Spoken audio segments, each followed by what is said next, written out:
My name is Elena, and I'm 42 years old. For 18 years, I was the perfect corporate wife, hosting charity galas, managing 3 homes, and standing silently beside my husband Marcus as he built his empire.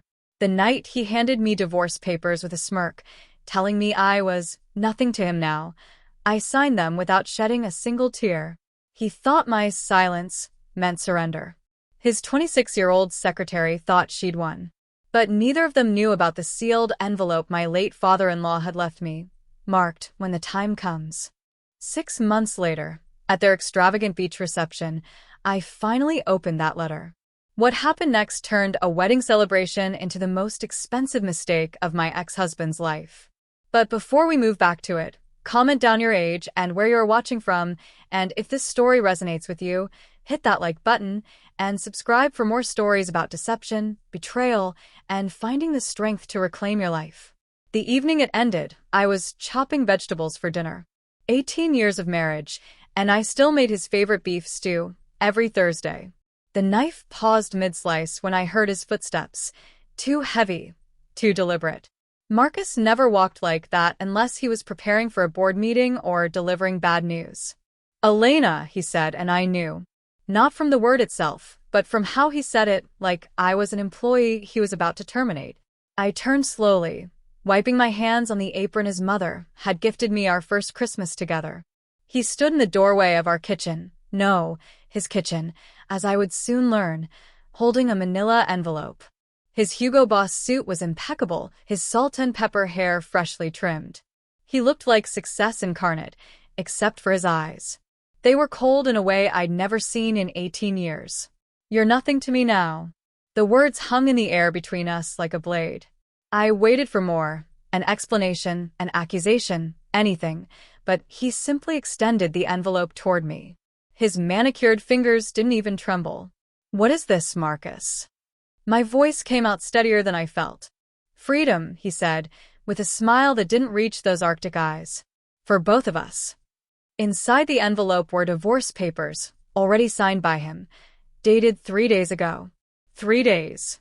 While I'd been planning our anniversary dinner, selecting wines, he'd been in a lawyer's office, signing away our life together. The papers were comprehensive, generous even. The house would be mine for 6 months while I transitioned, a settlement that seemed fair on paper. But I knew Marcus. He never gave anything without taking something greater in return. "Is there someone else?" I asked, though the answer was written in his barely contained excitement. "Does it matter?" He adjusted his cufflinks, the ones I'd given him last Christmas. "Sign them, Elena. Let's be civilized about this." I picked up the pen from the counter, the same one we'd used to sign Sophia's permission slips and Daniel's report cards. My signature flowed across the line without hesitation, without tears. His eyebrows rose slightly. He'd expected drama, perhaps hoped for it. Some grand scene he could later recount to justify his actions. "That's it." He actually looked disappointed. "No questions? No anger?" I handed him back the papers, meeting his gaze directly. Would it change anything? He left without answering, but not before I caught a glimpse of his phone lighting up with a message. The contact photo showed a young woman's face, pretty, polished, familiar. It wasn't until he was gone that I realized who she was. Jessica, his secretary. The girl I'd helped choose a dress for the company gala last year. The one who'd cried in my arms after a bad breakup 6 months ago, who I'd told, "You deserve someone who sees your worth." The bitter irony of it made me laugh, a sharp, broken sound in my empty kitchen. The beef stew burned while I sat at the table, staring at the ring indent on my finger. 18 years had left its mark, even if Marcus hadn't. My phone rang. Claire, my best friend since college, somehow already knew. Bad news travels at light speed in our social circle. "That bastard," she seethed. "Elena, you need to fight this. Get a lawyer. Take him for everything." No. I traced patterns on the marble countertop. Marble he'd chosen without asking my opinion. Let him think he's won. "Are you insane? After what he's done?" "Claire," I interrupted gently. "Some battles aren't won with swords." She fell silent, then whispered, "What aren't you telling me?" "Nothing," I lied. I just need to handle this my way. The house felt cavernous after she hung up. Every room held ghosts. The foyer where we'd kissed after our wedding reception, the study where he'd celebrated his first major deal, the nursery we'd painted together when I was pregnant with Daniel. Now, it was all just expensive square footage. I packed methodically, taking only what was mine before the marriage: my mother's jewelry, photo albums from college, the quilts my grandmother had made. Each item fit into 3 boxes. 18 years, 3 boxes. The math was almost poetic. At midnight, I loaded them into my car. The security guard, Thomas, who'd worked the gate for a decade, helped me with the last box. "Mrs. Hamilton," he said softly, "this ain't right." "It rarely is, Thomas." I pressed a small envelope into his hand, a recommendation letter I'd written earlier. "You've been wonderful, but I don't think you'll want to work here much longer." His weathered face crumpled slightly. "He don't deserve you, ma'am. Never did." As I drove away, I didn't look back at the mansion glowing against the sky.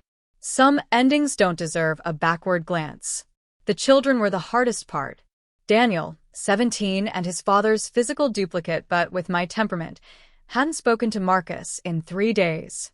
He sat on his bed in the small apartment I'd rented, rage radiating from every pore. "I hate him," he said flatly. No, I correcte Janli. "You're disappointed in him. There's a difference." "How are you so calm?" He looked at me with eyes that were Marcus's shape but held my father's kindness. "He cheated on you with someone half his age. He's parading her around like a trophy. Because your father needs an audience for his performance. I refuse to be part of the show." Sophia, 15 and caught between loyalty and confusion, was harder to read. She'd always been Daddy's girl, and the divorce had shattered her differently. "Why didn't you scream at him?" she asked one evening, curled beside me on the second-hand couch I'd bought. "Why didn't you fight?" I smoothed her hair, Marcus's honey blonde, but with my waves. "Because silence is louder, sweetheart. And some fights are won by refusing to engage." She didn't understand, not yet. But she would. The social humiliation came in waves. First, the whispers at the grocery store. Then the abruptly ended conversations when I entered the country club's restaurant. Finally, the photos on social media, Marcus and Jessica at the opera, at charity galas, at restaurants where he'd never taken me because they were too trendy. Margaret Winters, queen of the suburban gossip network, cornered me at the pharmacy. "Elena, dear, how are you holding up?" Her sympathy was as fake as her eyelashes. "Wonderfully," I replied, selecting vitamins with careful attention. "Freedom suits me. But after everything you've built together." "He built," I corrected mildly. "I was simply the accessory." Her face went through several expressions before settling on offended. "Good. Let them talk. Let them speculate. The truth would be so much more interesting than their gossip." It was while cleaning out a storage unit, one Marcus had forgotten about in the divorce papers, that I found it. A manila envelope, older than the others, sealed with burgundy wax. My father-in-law's handwriting sprawled across the front. "For Elena, when the time comes." Richard Hamilton had died 2 years ago. A stroke, quick and merciful, the way he'd wanted to go. He'd been more father to me than father-in-law, seeing something in me that Marcus never had. In his final months, he'd pulled me aside during a family dinner. "You're stronger than you know," he'd said, pressing my hand. "Remember that when you need to." I'd thought it was the medication talking. Now, holding this envelope, I wondered, but something made me pause. Not yet, a voice whispered. Maybe his, maybe my own intuition. The right moment hadn't come. I tucked the envelope into my purse, where it would stay, waiting. That night, in my small apartment with its thin walls and temperamental heating, I stood at the window watching the city lights. Somewhere out there, Marcus was probably champagne toasting his new life with his child bride. Let him. "Not yet," I whispered to the envelope. "The right time will come." And when it did, Marcus would learn that some victories were won not with noise and fury, but with patience and paper. The apartment was 800 square feet. Our walk-in closet had been bigger. I stood in the narrow living room, boxes stacked against walls that needed repainting, and tried not to compare. Comparison was a luxury I couldn't afford, emotionally or literally. The first night alone, truly alone, the silence was deafening.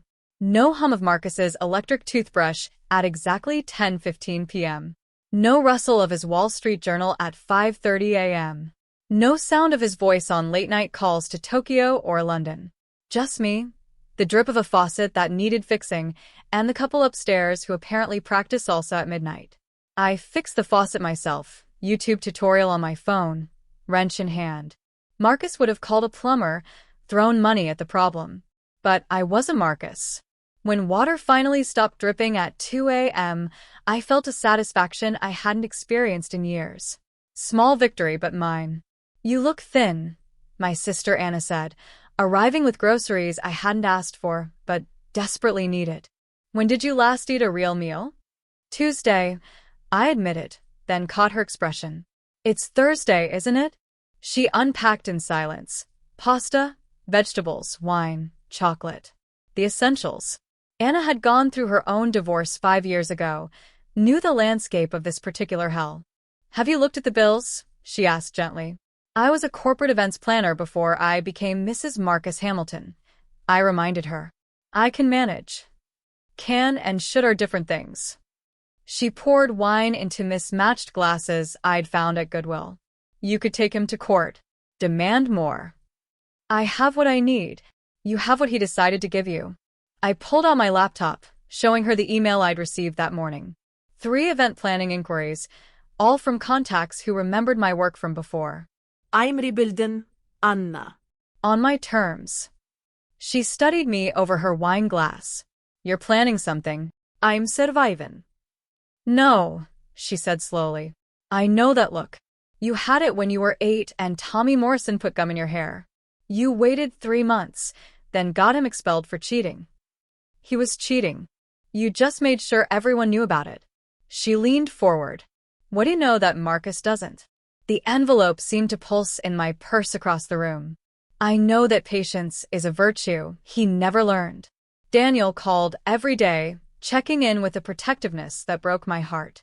My 17-year-old son shouldn't have to worry about his mother, but here we were. "I saw him today," he said during one call, voice tight with anger. "At Nordstrom. Buying her jewelry." "He never bought you jewelry." "He bought me a ring once," I said lightly. "That doesn't count, Mom. That was before he became." He trailed off. "Before he became successful," I finished. "I know, sweetheart. But success just revealed who he always was." She was laughing at something on her phone. Probably laughing at us. Or maybe she was just laughing, Daniel. Not everything is about us. That's vanity. He was quiet for a moment. "How do you do it?" "Stay so calm." "Because your anger is enough for both of us," I said gently.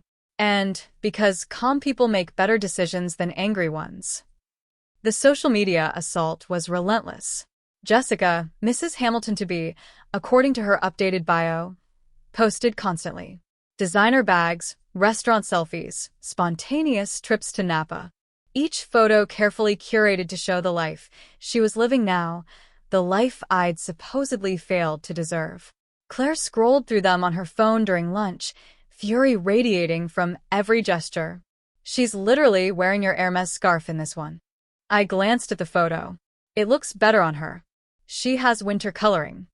"Elena, stop it. You're allowed to be angry." "I am angry," I admitted. "But not at her. She's 26, Claire. She thinks she's won something. Let her enjoy it while it lasts." "While it lasts?" I stirred my coffee slowly. Marcus traded in a wife for a mistress. Soon he'll need a new mistress.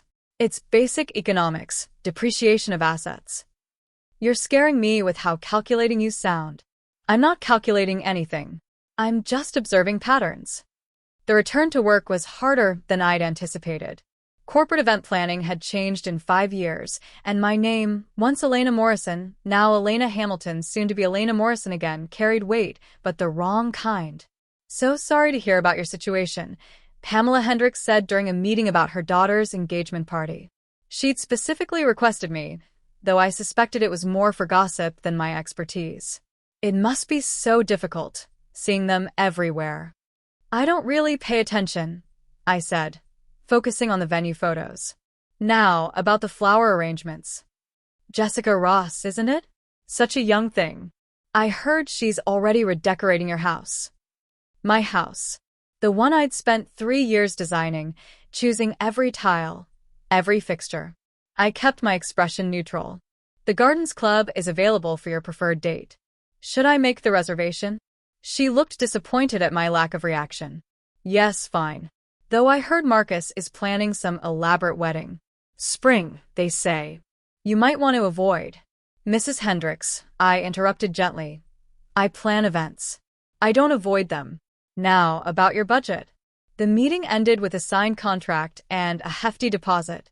Pamela would spread the word that I was unmoved, professional, cold even. Good. Let them think I was made of ice. Ice didn't break. It only melted when it chose to. It was Robert Chun, surprisingly, who became my unexpected ally. He'd been Marcus's rival in the firm for years, and apparently, my dignity in the face of public humiliation had earned his respect. I need someone to handle our Asian investor summit, he said over coffee. Someone who understands discretion and excellence. I'm expensive, I warned. Quality always is. He slid a contract across the table. The number made me blink. Marcus always underestimated you.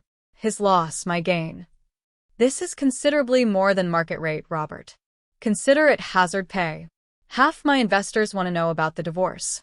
I need someone who can redirect those conversations without creating drama. I don't create drama. No, he agreed, studying me. You don't. Which is why Marcus is panicking. Panicking? Robert's smile was sharp. He's been making mistakes. Small ones, but noticeable. Distracted by his new toy, perhaps. Or maybe realizing that you did more than just stand beside him at parties. I planned those parties. You planned his success, Robert corrected. Every strategic dinner, every carefully orchestrated social connection. Jessica can't do that. She doesn't know which fork to use, let alone which senator's wife is allergic to shellfish. I filed that information away. Marcus making mistakes was interesting, but not my concern. Not yet. The children's divided loyalties created the deepest wounds. Daniel remained firmly in my camp, but Sophia wavered, seduced by her father's sudden attention and lavish gifts. Dad's taking us to Aspen, she announced one evening, not meeting my eyes. For Christmas. Jessica knows how to ski. That's wonderful, I said, though Christmas in Aspen had been our family tradition for a decade. You'll have fun. You could come, she said half-heartedly. That wouldn't be appropriate, sweetheart. Why do you always have to be appropriate? She exploded suddenly, tears streaming. Why can't you fight for us? For yourself? Jessica would fight. Jessica would. Jessica would what? I kept my voice level. Make a scene? Post angry messages online? Hire aggressive lawyers? She'd do something. I pulled Sophia into my arms, feeling her resistance before she collapsed against me. I am doing something, baby. I'm showing you that dignity matters more than drama. That self-respect isn't negotiable. That you can lose everything and still keep yourself. I don't want lessons, she sobbed. I want our family back. So do I whispered into her hair. But we can't always have what we want. We can only choose how we respond to what we get. The envelope in my purse seemed heavier lately. I'd moved it to a safety deposit box after catching myself reaching for it too often. Not yet, Richard's voice seemed to say. Soon, but not yet.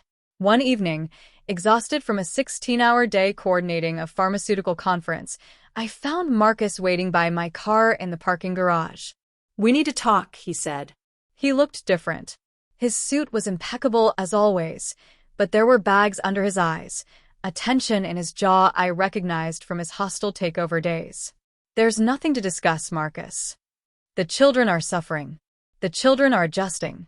Daniel won't speak to me. Sophia cries constantly. Consequences, I said simply, unlocking my car. He grabbed my wrist, not hard, but desperately. Elena, please. Can't we be civil? I looked at his hand on my wrist, then at his face. He let go immediately. We are being civil, Marcus. I signed your papers. I took your settlement. I haven't said a word against you publicly. Your silence says everything. Funny, I said, getting into my car. You used to complain I talked too much. As I drove away, I saw him in my rearview mirror, standing alone in the harsh fluorescent light. For a moment, he looked like the man I'd married, uncertain, human, capable of hurt. But that man had been a mirage, or maybe he'd died somewhere between the first million and the 10th. Either way, I couldn't mourn someone who might never have existed. The charity gala invitation arrived on a Tuesday. The Hamiltons' annual winter benefit, an event I'd created, planned, and hosted for 15 years. Now Jessica's name was on the invitation as co-host. I stood in my tiny kitchen, holding the thick cardstock, and laughed. Really laughed, for the first time in months. They wanted me there. They wanted to parade their happiness in front of me, to show everyone how thoroughly I'd been replaced. You're not going, Claire said immediately when I called her. Of course I'm going. Elena.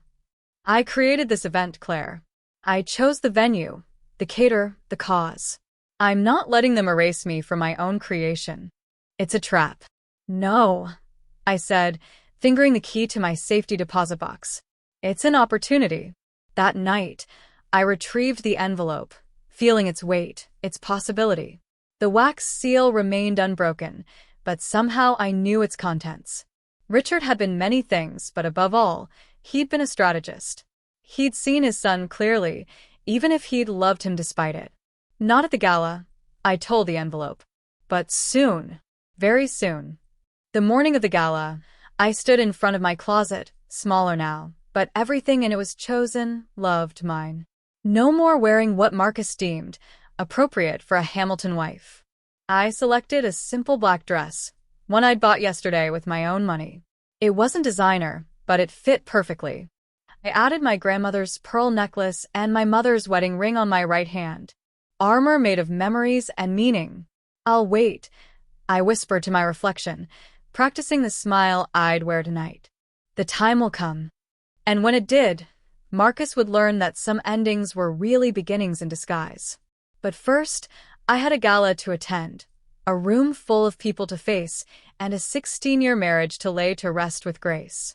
The envelope sat on my dresser, patient as a promise, heavy as hope. Tomorrow, perhaps. Or next week. Or at the spring wedding Jessica was planning with my florist, my caterer, my life. Time would tell. Time always did. The invitation arrived on premium cardstock, the kind I'd personally selected 3 years ago from a boutique papery in Paris. Embossed gold letters announced what all of Marcus's circles already knew: the wedding reception of Marcus Hamilton and Jessica Ross. Spring wedding, summer reception, because of course Jessica needed 2 events to celebrate stealing another woman's life. A beach venue, Claire read over my shoulder, her voice dripping disgust. The montage. Jesus, Elena, that's where we renewed our vows 5 years ago, I finished, setting down my coffee carefully. I remember. The invitation included a handwritten note in Jessica's bubbly script. We do hope you can join us to celebrate our happiness. The passive aggression was almost admirable in its transparency. She's taunting you, Claire said. She's insecure, I corrected. Secure people don't need to write notes like this. You're not actually considering going? I traced the embossed letters with one finger. I wouldn't miss it for the world. The preparation for Marcus's spectacle consumed the city's social circles. Every vendor called me, awkwardly seeking permission or gossip or both. The florist, Marie, who'd done my wedding 20 years ago, sounded particularly pained. She wants peonies, Marie said. Out of season. Your flowers, Elena. They're just flowers, Marie. She specifically asked for the same arrangement from your renewal ceremony. I still have the photos in my portfolio. She pointed to them. I closed my eyes, remembering those peonies, how Marcus had surprised me with them because he'd actually remembered they were my favorites. Or maybe his assistant had remembered. Now I wondered about everything. Double your usual fee, I advised. Trust me, She won't notice, and you deserve it for the emotional labor. Elena, how are you surviving? Practice, Marie. Just practice. The children's reactions to the invitation split along predictable lines.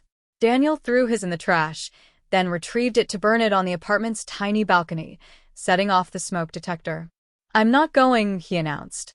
I don't care what Dad says. He's still your father, Daniel.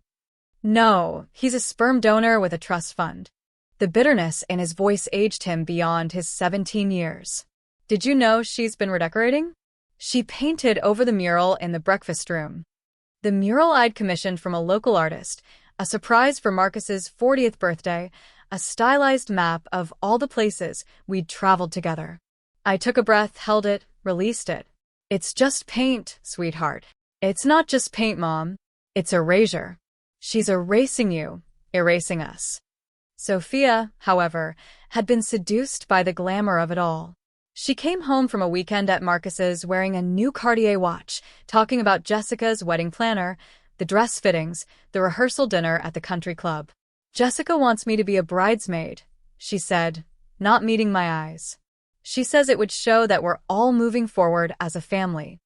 What do you want? I asked carefully. I don't want Dad to be angry with me. He won't be angry, sweetheart. Disappointed, maybe, if you don't do what he wants. But that's not the same as anger. Jessica says you're bitter, that you're trying to turn us against them. I set down the knife I'd been using to chop vegetables. I was always chopping vegetables during difficult conversations, I realized. A habit from 18 years of marriage. What do you think? I asked. Sophia fidgeted with her new watch. I think you're sad. But you won't admit it. I am sad, I said simply. I'm sad that your father chose to end our marriage. I'm sad that you're being put in the middle. I'm sad that Jessica thinks she needs to compete with a ghost. You're not dead, Mom. No, but the woman your father married is. She stopped existing the moment he said I was nothing to him. That night, I sat with the envelope from Richard, still sealed, still waiting. I'd had it tested discreetly. The paper was authentic, the seal unbroken since Richard's death 2 years ago. Whatever was inside had been waiting even longer than I had. My phone buzzed with a text from an unknown number. A photo appeared, Jessica in a wedding dress, my wedding dress, the vintage Dior I'd worn 20 years ago. The same dress I'd donated to charity 2 months ago, never imagining it would end up in a vintage shop, where she could find it. The message read, "Thought you should see how much better it looks on someone who deserves it." I deleted the message without responding, but saved the photo. Evidence, though, of what I wasn't sure yet. Evidence of cruelty, perhaps. Or desperation. Or the kind of insecurity that made people cruel. The interview appeared in the society pages 3 days later. Marcus and Jessica, photographed in the library of what used to be my home, talking about their journey to happiness. It wasn't an affair, Marcus insisted to the reporter. Elena and I had been drifting apart for years. Jessica simply showed me what real partnership could look like. Partnership. I said the word aloud to my empty apartment. Partnership was building a business together, raising children together, sitting through his mother's dementia together. But apparently, partnership actually meant a 26-year-old who laughed at his jokes and never questioned his decisions. Age is just a number, Jessica added in the article.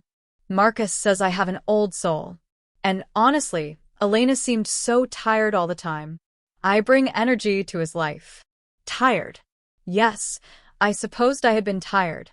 Tired from managing our social calendar, our children's lives, our 3 homes, his mother's care, the charity foundation I'd built in his company's name.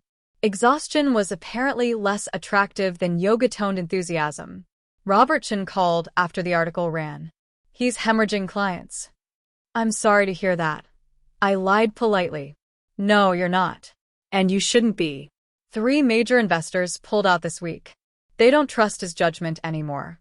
Because of Jessica? Because of how he's handling everything. The interview was a mistake. Making his personal life public, trashing the mother of his children. It's unseemly.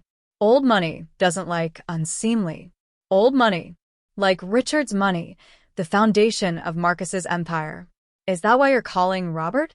To give me a market report on my ex-husband's decline? I'm calling to increase your contract. I need you full-time through the merger. Name your price. I named a number that should have made him gasp. Instead, he laughed. Still undervaluing yourself. I'll double it. The dress shopping expedition felt like preparing for battle. I needed something that said success without screaming it, elegance without effort, confidence without cruelty. Claire dragged me to boutique after boutique, vetoing anything too conservative or too flashy. This one, she finally declared, holding up a midnight blue creation that seemed to shimmer without sparkling. This is the one. It was perfect, understated from the front, but the back was a work of art, intricate beading that would catch the light when I turned away. A dress for exits, not entrances. You're planning something, Claire said as I paid. This isn't just about attending. You're going to do something. I thought about the envelope. Now moved to my lawyer's safe. I'm going to tell the truth. Elena. Not my truth, Claire. The truth. There's a difference. The dream came more frequently as the reception approached. Richard standing in his study, the one Marcus had immediately remodeled after his death. In the dream, Richard was writing, always writing, and trying to tell me something I couldn't quite hear. You knew, I said to his photograph, which I'd kept despite everything. You knew what he was, and you tried to protect me. The photograph, of course, didn't answer. But I remembered Richard's last coherent conversation with me, 2 weeks before his stroke. He'd been agitated, frustrated with his failing body. The will, he'd said, gripping my hand. Elena, the will. It's all taken care of, Marcus had interrupted, smoothing his father's blankets. Dad, don't worry about that now. No, not that will. The other. But then the nurse had come with medication, and Richard had drifted away. The other will. I'd assumed it was delirium, the confusion of a dying mind. Now, holding the envelope up to the light, seeing the shadow of papers within, I wondered. My lawyer, David Brennan, was one of the few professionals in our circle who hadn't chosen sides. When I asked him to hold the envelope and verify its authenticity, his expression grew careful. Elena, do you know what this might contain? I have suspicions. And you haven't opened it because? Because timing matters in law, doesn't it? The moment of revelation can be as important as the revelation itself. He studied me over his glasses. You've been doing research. I've been remembering. Richard updated his will 6 months before he died. Marcus handled everything, said it was routine. But Richard tried to tell me something was wrong. If this contains what you think it might, then Marcus committed fraud. Or at least withheld crucial information. David locked the envelope in his safe. When do you want to open it? At the reception. With witnesses. Lots of witnesses. That's cruel, Elena. No. Y correcte. That's justice. Cruelty would be letting him continue this charade indefinitely. The week before the reception, Marcus appeared at Daniel's basketball game. He sat on the visitor's side, Jessica beside him in designer sunglasses despite the indoor venue. I stayed on the home side, surrounded by other parents who'd known us as a couple but now carefully avoided mentioning the obvious. Daniel played brilliantly, aggressively, channeling his anger into every shot. When he scored the winning basket, his eyes found mine first. Only mine. Marcus intercepted us in the parking lot. Good game, son. Daniel walked past him without acknowledgement. Daniel. Marcus's voice cracked with authority. I'm speaking to you. Our son turned slowly. I heard you. I just have nothing to say. Jessica, and I would like. I don't care what Jessica would like, Daniel said flatly. And I'm starting not to care what you'd like either. Jessica stepped forward, trying to mediate with a smile. Daniel, we're going to be family. No, Daniel said simply. We're not. You're the woman my father is fucking. That doesn't make you family. Daniel, I said sharply, though part of me wanted to applaud. Sorry, Mom, he said, not sounding sorry at all. He got in my car, slamming the door. Marcus looked at me desperately. Can't you control him? Like you controlled yourself? I asked mildly. Apparently, control isn't a family strength. The reception is next week. I want both children there. Sophia will come. Daniel makes his own choices. He's 17. Old enough to see his father clearly, I said, getting into my car. That's not my fault, Marcus. Or maybe it is. Maybe I should have let him see you clearly years ago. As we drove away, I saw Jessica loop her arm through Marcus's, proprietary and protective. She whispered something that made him smile, but I caught his reflection in my rearview mirror. The smile died the moment she looked away. The night before the reception, I sat with the sealed envelope one last time. Tomorrow, I would open it in front of everyone who mattered in Marcus's world. Tomorrow, Richard's truth would finally speak. I hope I'm doing the right thing, I whispered to Richard's photo. The phone rang, my lawyer. Elena, I've had the paper tested.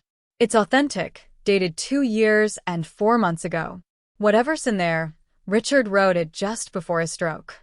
And if it's what we think, then Marcus has been living on borrowed time. The reception tomorrow would be the perfect venue for revelation. Public, documented, witnessed. I thought about Jessica in my wedding dress, the mural painted over, the systematic erasure of my existence. Perfect, I agreed. The montage stood like a white jewel against the Pacific, every surface gleaming in the afternoon sun. As my car approached the valet, I could see the reception was already in full swing, laughter carrying over the sound of waves, champagne glasses catching light on the terrace where Marcus and I had once danced until dawn. I handed my keys to the valet, a young man who tried not to stare. Everyone knew who I was, the discarded wife attending her replacement celebration. The invitation clutched in my hand felt like both a shield and a weapon. Mrs. Hamilton, the event coordinator, rushed over, her face a mask of professional panic. We weren't sure. That is, Mr. Hamilton didn't confirm. I RSVP'd, I said simply. Table 12, I believe. She consulted her tablet with trembling fingers. Table 12, the table for distant relatives and obligations, carefully positioned where I could see everything, but be seen by few. Marcus had planned this humiliation down to the smallest detail. The ballroom was transformed into what Jessica probably considered elegant, crystals dripping from every surface, white orchids overwhelming the space, a chocolate fountain that screamed new money. It was exactly what someone who'd grown up watching movies about rich people would think rich people wanted. I recognized the florist's work, despite Jessica's heavy hand. Marie had salvaged what she could, but the peonies, my peonies, were everywhere, forced out of season, already beginning to wilt in the coastal heat. Elena. I turned to find Judge Harrison, one of Richard's oldest friends, looking genuinely pleased to see me. Walter, how lovely. I wasn't sure you'd come, he said quietly, offering his arm. Wild horses couldn't keep me away, I said, letting him escort me deeper into the room. You look radiant, he said, then lowered his voice. Certainly more so than the bride. I glanced toward the head table where Jessica held court in a dress that cost more than most people's cars. White, naturally, as if virginity could be purchased at Bergdorf's. Her laugh was too bright, her gestures too animated. She was performing happiness with the desperation of someone who knew the audience wasn't convinced. Marcus stood beside her, impeccable in his tuxedo, but I knew him well enough to read the tension in his shoulders, the way his jaw clenched between smiles. He was scanning the room, waiting for something, waiting for me. Our eyes met across the space. He straightened, his hand moving to Jessica's waist in a gesture of possession. I smiled. Not the broken smile he expected, not the bitter smile he might have feared, but the serene smile of someone holding all the cards. David Brennan appeared at my elbow with perfect timing. The other parties are here, he murmured. Judge Harrison, Senator Blake, 3 board members from Hamilton Industries, and interestingly, Marcus's personal attorney. He's worried, I observed. He should be. Shall we proceed? Let them have their moment first, I said, accepting a glass of champagne from a passing waiter. Every performance deserves its full run before the curtain falls. The reception unfolded like a carefully choreographed tragedy. The speeches began, Marcus's business partners offering hollow congratulations, Jessica's friends gushing about true love with the sincerity of reality TV contestants. Then Marcus took the microphone. "Thank you all for joining us," he began, his voice carrying that commander of industry tone I'd once found attractive. "Today isn't just a celebration of love, but of new beginnings, of having the courage to pursue happiness, even when it means making difficult choices." Several guests shifted uncomfortably.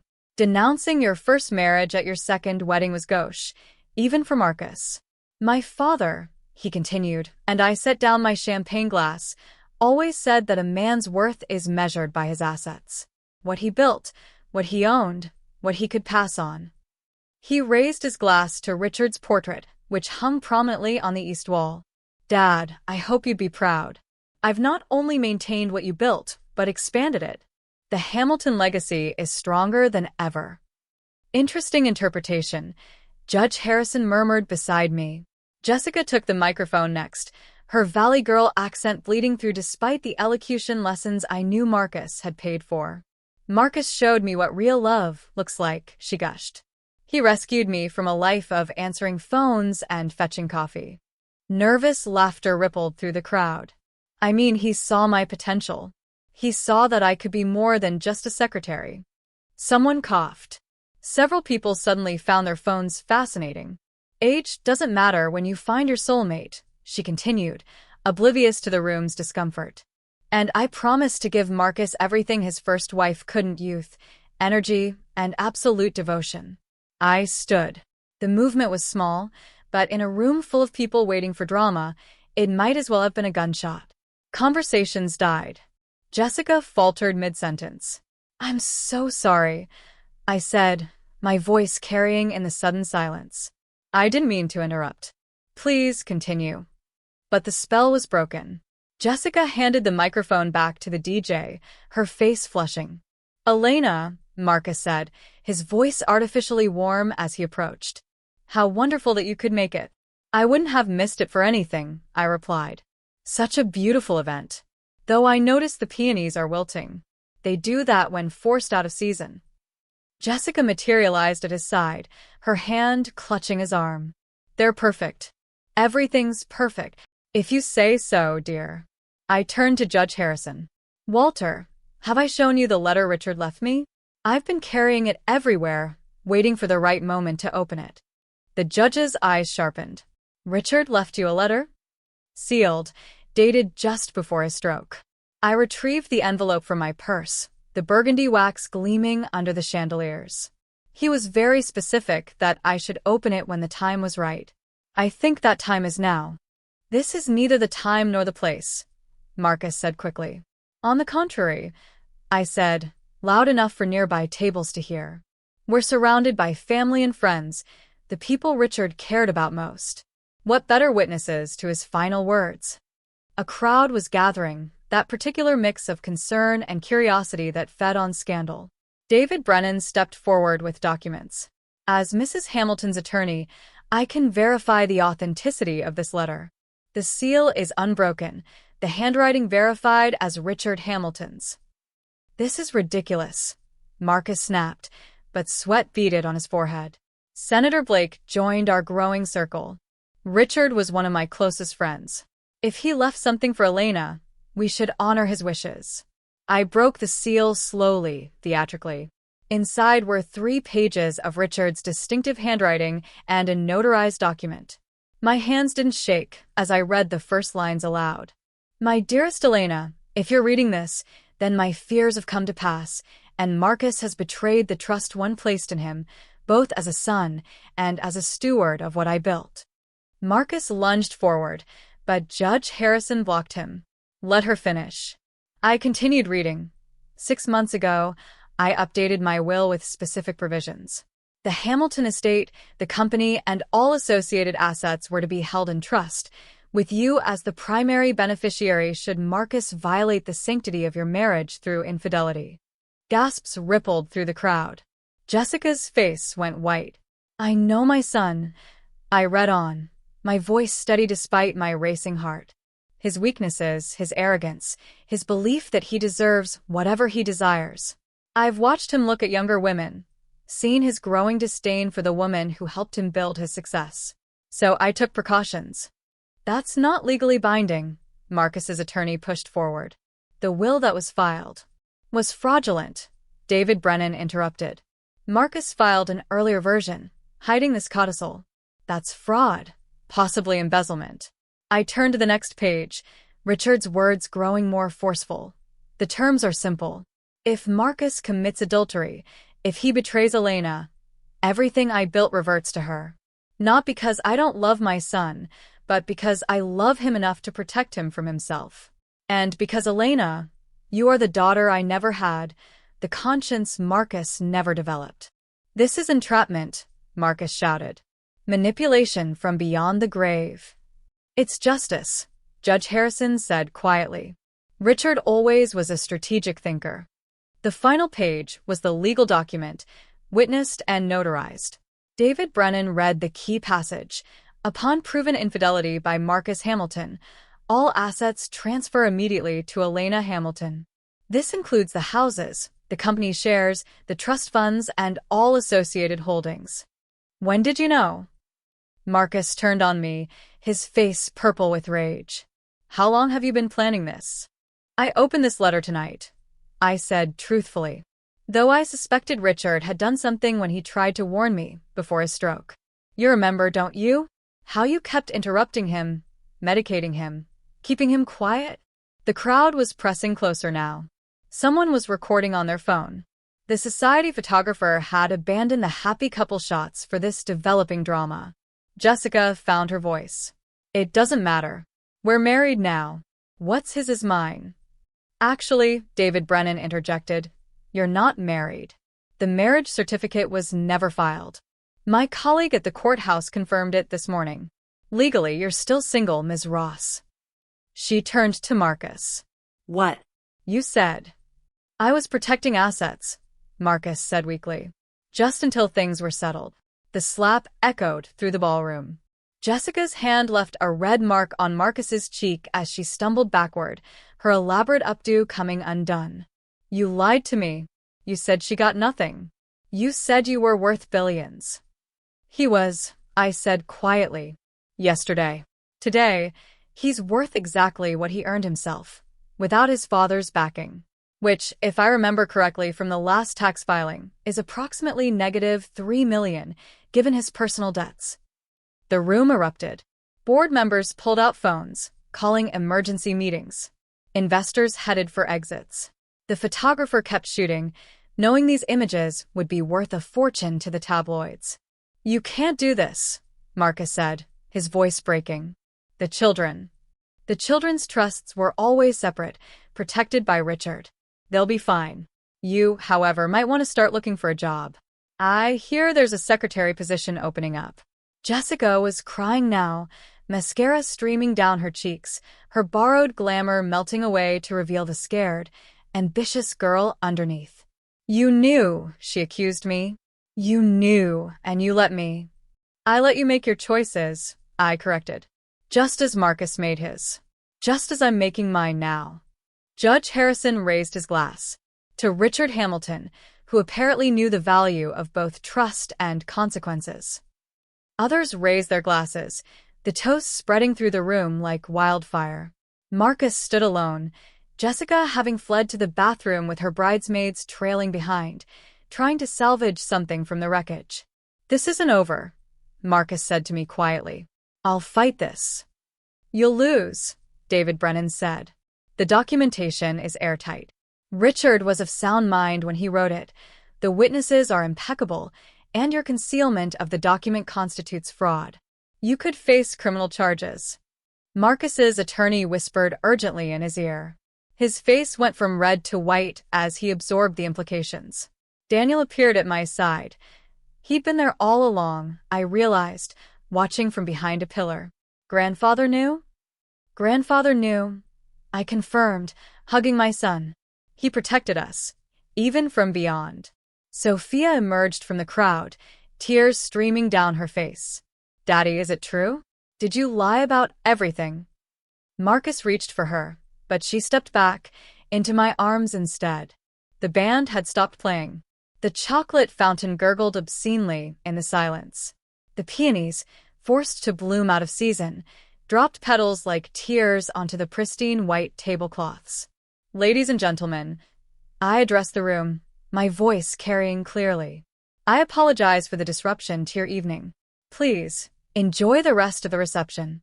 It's been paid for, after all, and the champagne is excellent."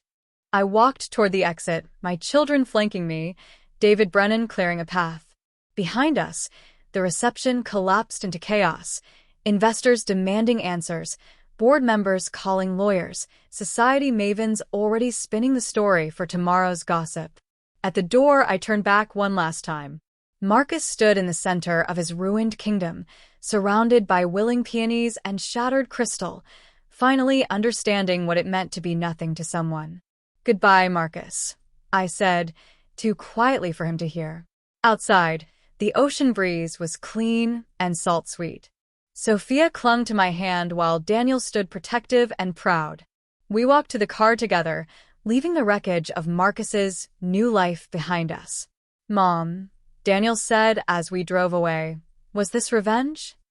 I considered the question, watching the montage shrink in the rearview mirror. No, sweetheart. Revenge would have been destroying him because he hurt me. This was justice, letting him destroy himself with his own choices. "Grandfather was brilliant," Sophia said quietly. "Yes," I agreed, touching the pearl necklace at my throat, Richard's gift to me on my wedding day. He was. As we drove home, to my small apartment that would soon be traded for the estate that was rightfully mine, I thought about Richard's letter, now safely back in David's possession. There had been one more line, one I hadn't read aloud. "Elena, my dear, when someone tells you you're nothing, prove them wrong not with words, but with patience. The truth always surfaces, and justice, though sometimes delayed, is sweetest when served at the perfect temperature." The perfect temperature, I realized, was ice cold. Just like the champagne at a reception, no one would ever forget. The morning after the reception, I woke to 127 missed calls and a phone that wouldn't stop buzzing. The first headline I saw made me laugh out loud. "Hamilton heir loses everything to ex-wife in ultimate wedding revenge." Not revenge, I thought, making coffee in my small kitchen for the last time. Justice. There's a difference, even if the newspapers couldn't see it. Daniel was already up, laptop open, reading aloud from various gossip sites. Listen to this one. Jessica Ross, 26, was seen leaving the montage in tears after discovering her new husband wasn't legally her husband and had no money. They got her age wrong. She's 28. 26 sounds more scandalous, Sophia said from the doorway, still in her pajamas. Dad always said the media prefers a better story to an accurate one. She'd been saying things like that all morning. Dad always said, as if trying to reconcile the father she'd idolized with the man who'd been exposed last night. "Are you okay, sweetheart?" I asked, pouring her orange juice. "I don't know," she admitted. "I'm angry and sad and embarrassed and—" She paused, searching for words. "Relieved? Is that horrible?" "No," I said, pulling her close. "Relief means you knew something was wrong, even if you couldn't name it. That's intuition, and it's a gift." My phone rang. David Brennan. "Elena," Marcus's attorney, "is already filing injunctions. We need to meet this morning. Can you come to my office? Give me an hour." "Oh, and Elena? You might want to avoid the Hamilton Industries building. There's apparently quite a scene developing." The scene, as I discovered from the news, was Marcus being escorted from his own building by security. Someone had live-streamed it, Marcus, still in his tuxedo from the night before, trying to use his keycard, being politely but firmly turned away while employees watched from windows above. The board acted fast, David explained when I reached his office. Emergency meeting at 6 a.m. They voted him out unanimously. Bad for the brand, they said. "They knew," I said, understanding dawning. Some of them knew what Richard had done. Judge Harrison sits on the board. He knew to be ready. David pulled out a thick folder. Now, Marcus is claiming diminished capacity on Richard's part when the codicil was created. He's also suggesting you exerted undue influence on a man who is like a father to me. He's desperate, Elena. Desperate people throw everything at the wall hoping something sticks. What about Jessica? David's expression turned almost pitying. Ms. Ross has her own problems. Turns out she's been living in the Hamilton mansion for the past 3 months without any legal right. That's technically trespassing. She's been given 48 hours to vacate. I thought about her painting over my mural, sleeping in my bed, wearing my clothes. Let her have a week. David looked surprised. That's generous. It's practical. I want her out, but I want it done properly. Document everything she takes, everything she's changed. We'll need it for the lawsuit. You're suing her? No. She's suing me. Or will be, once she realizes Marcus can't pay for her lifestyle anymore. She'll claim emotional distress, breach of promise, something. Best to be prepared. As if on cue, David's assistant knocked. Mr. Brennan? Ms. Ross and her attorney are here. They say it's urgent. Jessica looked different. Gone was the polished trophy wife from last night. Her hair hung limp, her designer dress replaced with jeans and a wrinkled blouse. She'd been crying. Her eyes were swollen, mascara smudges still visible despite attempts to clean them. Mrs. Hamilton, her lawyer, a sharp-faced woman named Patricia Stern, began. My client has been severely damaged by your deliberate deception. My deception? I kept my voice mild. Please elaborate. You knew about the will. You attended the wedding. Reception. I corrected. There was no wedding, as we established last night. Jessica flinched. Patricia continued. You attended the reception knowing you would humiliate my client publicly. That's intentional infliction of emotional distress. I attended a party I was invited to and read a letter that was addressed to me. How is that distressing to Ms. Ross? You could have disclosed the information privately. When? During the months she was living in my house, while she was posting photos wearing my jewelry. Or perhaps during the interview where she called me tired and old. Jessica spoke for the first time, her voice hoarse. You ruined my life. No, I said, looking at her directly. Marcus ruined your life. He lied to you, just as he lied to me. The difference is I had 18 years to build something beyond him. You have nothing but broken promises and a reputation that will follow you forever. You're cruel, she whispered. I'm honest. There's a difference. I turned to Patricia. What does your client want? Compensation. Marcus promised her. Marcus's promises aren't my responsibility. However, I paused. Knowing what I was about to do would surprise everyone, including myself, I'm willing to offer Ms. Ross a one-time payment of $50,000 to cover her immediate expenses and relocation costs. Jessica's eyes widened.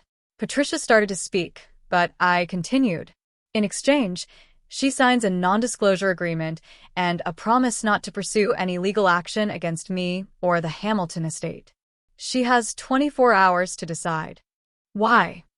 Jessica asked, suspicious. Why would you help me? I'm not helping you. I'm buying your silence and your absence. You're 28 years old, Ms. Ross. You can either take this money and start over somewhere else, or you can spend the next 5 years in court, fighting a battle you'll lose, becoming a cautionary tale everyone whispers about at parties. I stood to leave, then turned back. Oh, and Jessica? The dress you wore last night, the one for my donation to charity. Keep it. Consider it a reminder that everything has a price, even things that seem free. The Hamilton mansion felt different when I entered it that afternoon. The air was stale, heavy with the scent of Jessica's perfume, something too young, too sweet, trying too hard. The mural in the breakfast room had indeed been painted over, replaced with stark white walls and a generic abstract painting. She changed everything, Sophia said, running her fingers along the banister. Even the hardware on the cabinets. Things can be changed back, I said, though I wasn't sure I wanted them to be. This house held too many memories, not all of them good. We found Marcus in his former study, packing boxes. He looked up when we entered, his face a mixture of rage and defeat. "Come to gloat?" he asked. "Come to collect some personal items," I said calmly. "The children have things here." "The children?" He laughed bitterly. "Do you know what you've done to them? Their father is a laughingstock. They'll be ashamed." "We're ashamed of what you did, not what Mom did," Daniel interrupted. "There's a difference." Marcus stared at his son. "She's poisoned you against me." No, Dad. "You did that yourself when you chose your secretary over your family." "It wasn't like that." "Then what was it like?" Sophia asked, her voice small but steady. "Help us understand why you threw everything away." Marcus sat heavily in his leather chair, also soon to be mine. "You're too young to understand. Marriage is complicated." "We're not too young," Sophia said. "We're 17 and 15. We understand that you got bored with Mom and wanted someone newer, like when you traded in your Mercedes every 2 years." The comparison hit him visibly. He opened his mouth, closed it, opened it again. "I loved your mother," he finally said. Past tense, I noted. "When did it change, Marcus?" "When I turned 40. When Jessica turned 25. Or when you realized your father respected me more than you." "Don't bring him into this." "Richard brought himself into this. He saw what you were becoming and tried to protect all of us, including you." "Protect me?" "He destroyed me." "No, he gave you consequences. There's a difference." My phone buzzed. "David Brennan, Board of Hamilton Industries wants to meet with you. Tomorrow, 9 a.m. "I have to go," I said. "Marcus, you have a week to relocate. The staff will help you pack." "The staff quit," he said dully. "All of them. Even James." James, the butler who'd been with the family for 20 years. Even he couldn't stand by Marcus after last night. "Then I suggest you start packing yourself." "Oh, and Marcus?" "Your mother's nursing home called. They need to discuss payment. Apparently, your personal account is overdrawn." His face went white. The monthly payment was coming from the trust, which is now mine. "Don't worry, I've already arranged for her care to continue. Unlike you, I don't abandon family." As we left, I heard something crash in the study. Marcus, having a tantrum like the child he'd never stopped being. That evening, as the children and I ate takeout in my small apartment, the news played on the television. The reception disaster had gone viral. Someone had compiled a greatest hits video, Jessica's slap, Marcus's shocked face, my calm reading of the will. "Turn it off," I said. "We're not going to wallow in this." "But Mom," Daniel protested, "this is epic. You're trending on Twitter." "Exactly why we should turn it off. This isn't entertainment. It's our life." Sophia looked at me thoughtfully.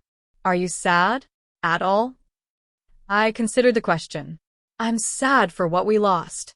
The family we could have been if your father had made different choices. But I'm not sad about last night. Last night was inevitable from the moment he handed me those divorce papers." "How did you know to wait?" Daniel asked. "How did you know the reception was the right time?" "Because your grandfather taught me patience. And because I knew your father would want the biggest audience possible for what he thought was his triumph. Pride goeth before a fall." "That's from the Bible," Sophia said. "Your grandfather quoted it often, usually while looking at your father." My phone rang. Claire. "You magnificent bitch," she said without preamble. "The entire city is talking about you." "Language, Claire. You're on speaker." "Sorry, kids. Your mom is a magnificent woman." "Better?" "Marginally." "Jessica took the money, by the way. My friend at Patricia Stern's office just texted me. She's leaving town tomorrow." "Good." "And Marcus has been calling everyone, trying to find a lawyer who'll take his case." "He'll find one. There's always someone willing to take a losing case for the right price." "What price?" "He's broke. He'll promise a percentage of what he thinks he'll win." Desperation makes people creative. After the kids went to bed, I sat with Richard's letter, reading the parts one hadn't shared publicly. His handwriting, shaky but determined, revealed so much more than legal provisions. "Elena," he'd written, "I've watched my son become someone I don't recognize. Perhaps he was always this person, and I was too blind to see it. But you were the best thing that ever happened to him, and he's too arrogant to realize it. When he loses you, and he'll lose everything. Not because I'm punishing him, but because without you, he's incapable of maintaining what we built. You were never the accessory to his success. You were the architect of it. The boardroom at Hamilton Industries hadn't changed in 20 years. Same mahogany table, same leather chairs, same portrait of Richard watching over everything. But this morning, I sat at the head of the table where Marcus had once presided. Mrs. Hamilton, Judge Harrison began, we need to discuss the transition of leadership. Elena, please, I corrected. And I need to be clear about something. I have no intention of running this company. Surprised murmurs circled the table. However, I continued, I also won't let it fail. I propose bringing in Catherine Chen as interim CEO while we search for permanent leadership. Robert Chen's sister? She turned around 3 Fortune 500 companies and currently teaches at Wharton. She's brilliant, ethical, and has no connection to the Marcus era. You've already approached her? She's waiting outside. More murmurs, but impressed ones now. Even in chaos, I'd been thinking ahead. Catherine Chen entered with the confidence of someone who'd faced down bigger challenges than a family company in crisis. Within an hour, she'd outlined a recovery plan that had even the skeptical board members nodding. I'll need full autonomy, she said. No interference, no sacred cows. You'll have it, I assured her. After the meeting, Judge Harrison pulled me aside. Richard would be proud. Would he? His son is destroyed. His company is in crisis. His daughter is saving both from complete ruin. Yes, he'd be proud. Daughter. The word Richard had used in his letter. I was leaving the building when security called. Mrs. Hamilton? Mr. Hamilton is here, demanding to be let in. On the security monitor, I could see Marcus arguing with the guards, his expensive suit wrinkled, his perfect hair disheveled. Let him in, I said. Escort him to Conference Room C. Conference Room C was the smallest, most basic room in the building, usually used for junior staff meetings. Marcus would understand the insult. He was pacing when I entered, his movements sharp and agitated. You can't do this. This is my company. Your father's company, I corrected, which you've been running into the ground for 6 months, according to the forensic accountants. Forensic accountants? Did you think I'd take over without due diligence? Marcus, you've been using company funds for personal expenses. The trip to Monaco with Jessica? Billed to client entertainment. Her shopping sprees? Marketing research. He went pale. Those were legitimate. They were embezzlement. I could have you arrested. You wouldn't. I won't, assuming you cooperate with the transition and stop fighting the will. He slumped into a chair. I have nothing, Elena. Do you understand that? Nothing. You have an MBA from Harvard, 18 years of experience, and if you're smart, a chance to start over. Who would hire me after this? Someone will. Maybe not at the level you're accustomed to, but that's what happens when you burn down your own kingdom.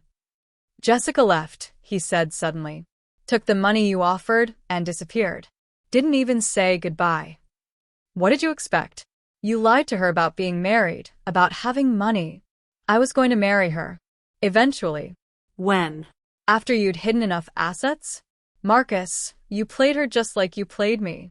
The difference is, she was smart enough to take the exit I offered. $50,000. You gave my mistress $50,000. I gave a young woman who'd been lied to enough money to start over. Consider it a charity donation. He looked at me then, really looked at me, perhaps for the first time in years. When did you become so cold? Cold. I laughed. Marcus, I'm not cold. I'm clear. There's a difference. You want cold? Cold is telling your wife of 18 years that she's nothing. Cold is parading your mistress at events you know I'll attend. Cold is trying to erase every trace of my existence from our home. That was Jessica. That was you allowing Jessica. You gave her permission to replace me in every way possible. My phone buzzed. A text from Sophia. Dad's at the house. He's yelling at movers. I have to go, I said. Your movers are at the house. Please don't make this harder than necessary. Elena, wait.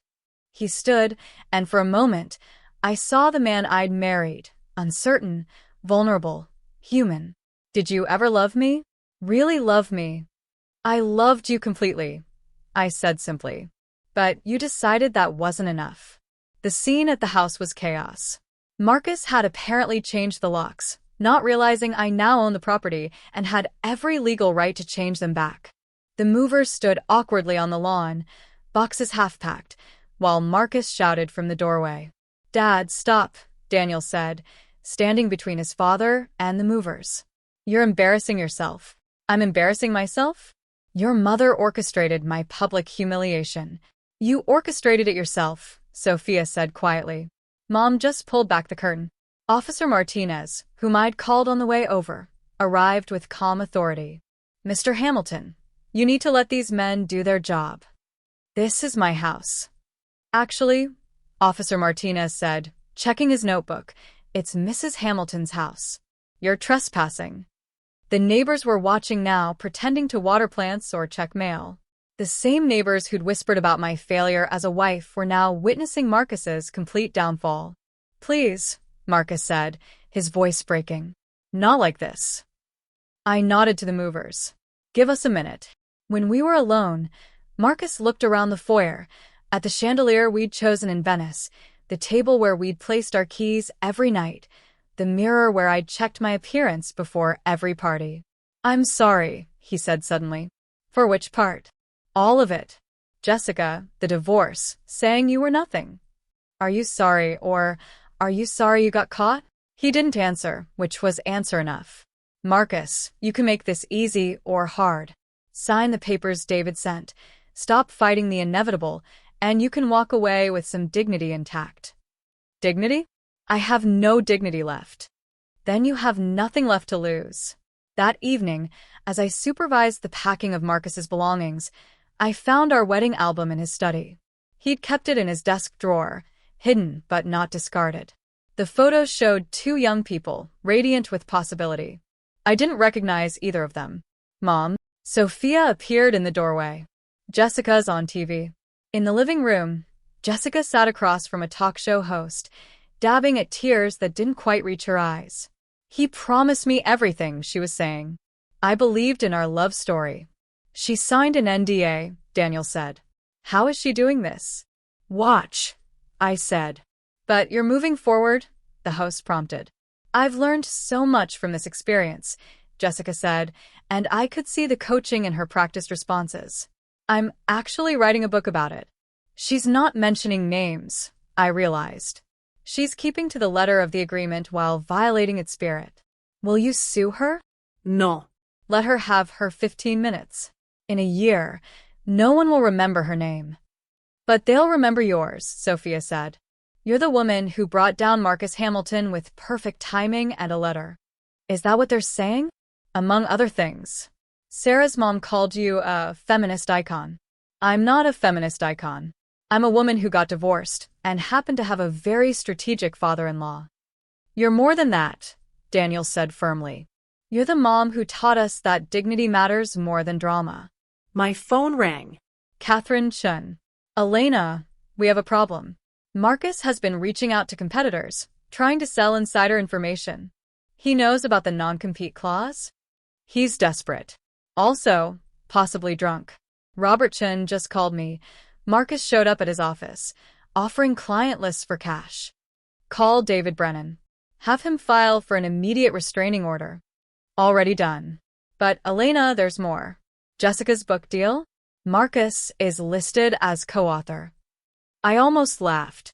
Of course he is. They're going to tell their love story, aren't they? According to my sources, it's more of a tell-all about you. About me? The Ice Queen, How I Survived My Husband's Ex-Wife. That's the working title. This time I did laugh long and hard until tears came. Elena?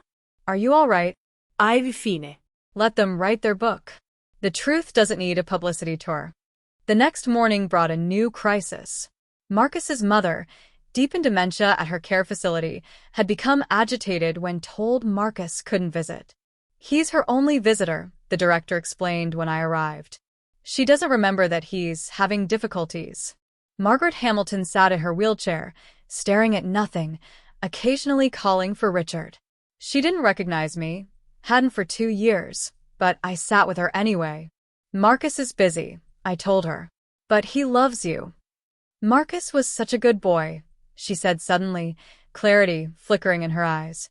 But weak, like his Uncle Charles. Richard worried about that weakness. Richard was a good man.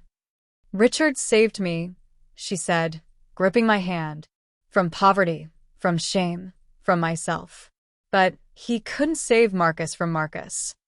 She drifted away again, but her words lingered. Even she had known what Marcus was. The legal battles began in earnest the following week. Marcus, having found a lawyer willing to work on contingency, filed 17 different motions. Each one was more desperate than the last. He's claiming mental duress, David reported. Says the pressure of running the company caused temporary insanity. Temporary insanity that lasted long enough to have an affair, file for divorce, and plan a wedding? Reception, David corrected with a small smile. And yes, that's essentially our response. The first hearing was a disaster for Marcus. Judge Blackwood, who'd known Richard personally, had little patience for the arguments. Mr. Hamilton, she said, looking over her glasses, you're asking this court to overturn a legal document because you don't like the consequences of your own actions? My father was clearly manipulated. By whom? His daughter-in-law, who cared for him during his illness? Or by you, who filed a fraudulent will? Marcus's lawyer tried to recover. Your Honor, the timing of the revelation was deliberately cruel. The timing was Mrs. Hamilton's choice. The content was Mr. Hamilton Sr.'s. I see no legal issue here. Outside the courthouse, reporters swarmed. Marcus pushed through them, shouting no comment, while his cheap suit jacket flapped in the wind. I left through the back entrance, having learned that dignity sometimes meant avoiding the circus entirely. Mom, look at this, Daniel said that evening, showing me his phone. Someone had started a hashtag Justice for Elena. Women were sharing their own stories of betrayal and triumph. My story had become something larger than myself. I don't want to be a symbol, I said. Too late, Sophia said. You're already a legend at my school. Madison's mom left her cheating husband last week and literally quoted you. Silence is louder. That's not. I started, then stopped. If my experience helped one woman find her strength, perhaps the public spectacle had been worth it. Jessica's book excerpts began appearing in tabloids, each one more sensational than the last, painting me as a calculating villain who'd planned Marcus's downfall from the beginning. She writes that you knew about the affair for months, Claire read over lunch. That you deliberately didn't contest the divorce to set him up. That would require a level of strategic thinking I don't possess, I said. I didn't know about Richard's letter until I opened it. But you suspected something. I hoped Richard had protected me. There's a difference between hoping and knowing. Are you going to respond? Set the record straight? No. Let her have her narrative. I have the truth. The Hamilton mansion felt different now that it was mine alone. I'd had the mural restored. The artist was thrilled to repair her work. The heavy curtains Marcus had preferred were gone, replaced with sheer fabric that let in light. It looks like our old house, Sophia said, meaning the small colonial we'd lived in before Marcus's success changed everything. That was a good house, I said. We were happy there.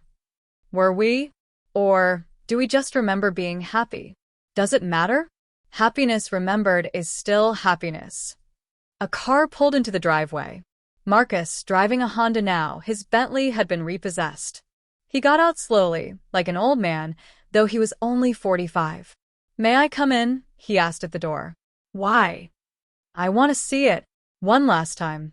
Against my better judgment, I let him in. He walked through the rooms like a ghost, touching nothing, saying nothing, until we reached his former study. I was happy here, he said quietly. Building the business, planning our future. When did it change? When you started believing your own myth. When you confuse success with superiority.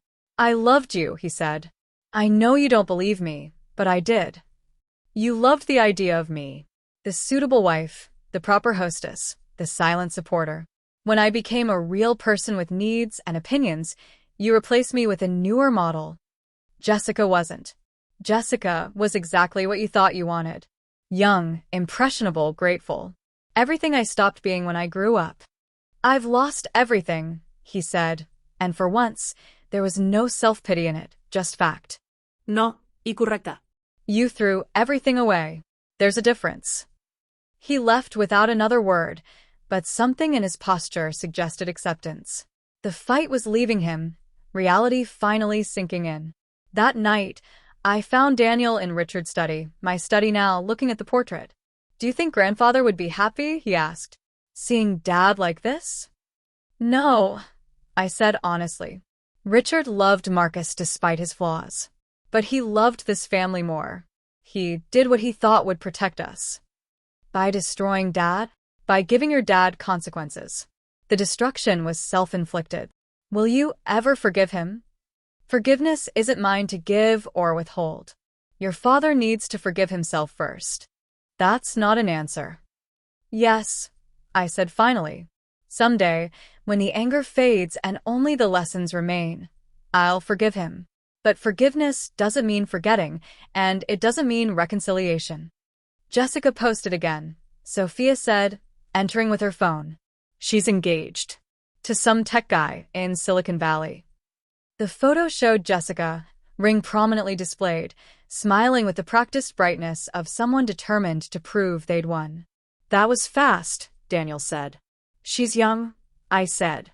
The young recover quickly. Or think they do. What about Dad? Your father will survive. He'll rebuild something smaller, quieter. Maybe he'll even learn from this. Do you really think so? I thought about Marcus, alone in his Honda, driving away from the life he'd built and destroyed. People can surprise you. Even when they've disappointed you completely, they can still surprise you. My phone buzzed. A text from an unknown number. Thank you for the money. It saved me. I'm sorry for everything. I deleted it without responding. Some conversations were better left closed. As the children went to bed and the house settled into quiet, I sat in Richard's chair, looking at his portrait. Somewhere, Marcus was probably drinking himself to sleep. Jessica was planning another wedding. The gossip mill was churning out new stories. But here, in this house full of light and possibility, my children and I were building something new. Not from revenge or bitterness, but from the ashes of what we'd lost and the strength of what remained. Thank you, Richard, I whispered to the portrait, for seeing what I couldn't, for protecting us when we didn't know we needed protection. The portrait, of course, didn't answer. But somehow, I felt Richard's presence, patient, strategic, and ultimately loving. He'd given me more than money or property. He'd given me the chance to discover who I was when I wasn't trying to be Mrs. Marcus Hamilton. Tomorrow would bring new challenges, more legal battles, more gossip, more attempts by Marcus and Jessica to rewrite history. But tonight, I was exactly where I needed to be. Home, with my children, with my dignity intact and my future unwritten. The irony wasn't lost on me. Marcus had told me I was nothing to him. In trying to make that true, he'd helped me discover I was everything to myself. The courthouse steps were slick with morning rain when we arrived for the final hearing. 6 months had passed since the reception disaster, and Marcus had exhausted every legal avenue except this one, a last-ditch attempt to have Richard's will declared invalid due to mental incompetence. Ready?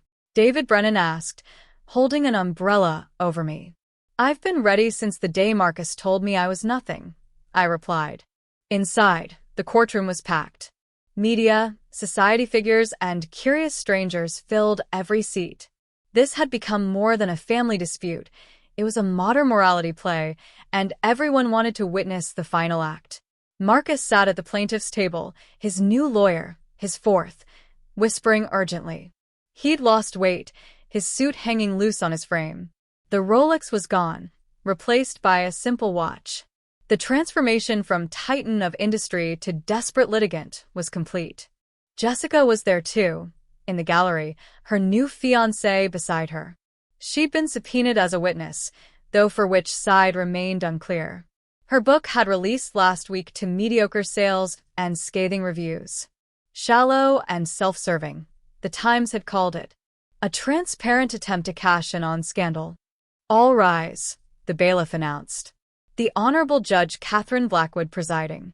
Judge Blackwood took her seat with the gravity of someone who'd seen every type of human folly. We're here for the matter of Hamilton versus Hamilton, regarding the validity of Richard Hamilton's testamentary documents. Mr. Sterling, you may begin. Marcus's lawyer, Geoffrey Sterling, stood with theatrical purpose.